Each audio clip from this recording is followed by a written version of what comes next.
Alright, some of this is going to be me in your way, but you'll get the idea. What you do, I've still got air in it, but find the hole, and this comes with a plug kit. This is just a rammer. But find the hole right there, and essentially what you're going to do is stab it in, right? There's already a hole. We're just going to make it big enough we can put a plug in it, right? So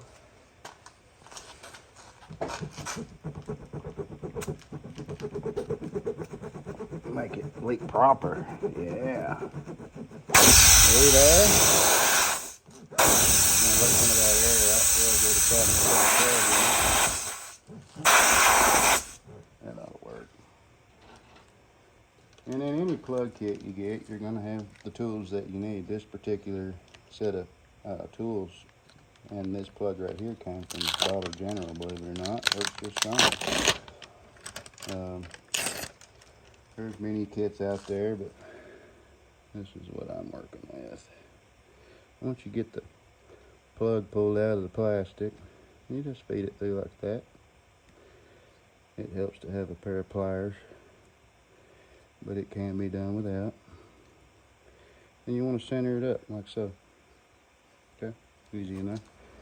Then you pull your rammer out, and you can put cement on here. You can put some kind of glue, but it isn't necessary.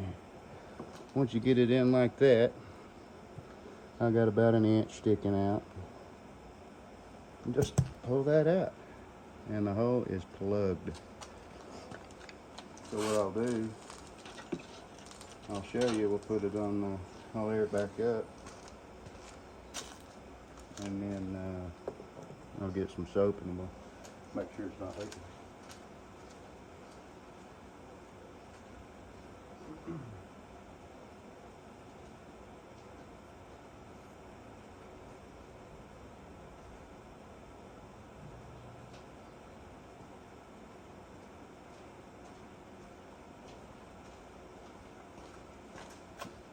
And this particular method of fixing a hole or a leaking tire is not really suggested for permanent repair on like a vehicle, but I have done it several times on a vehicle, and it wore the tires out, put it that way.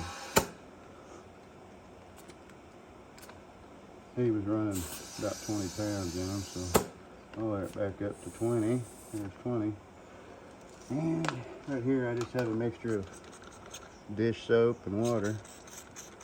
And just spray it in there like that. Make sure she's not bubbling. And she's not. So just like that.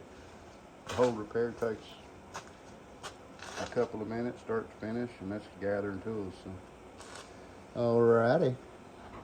I'll be back.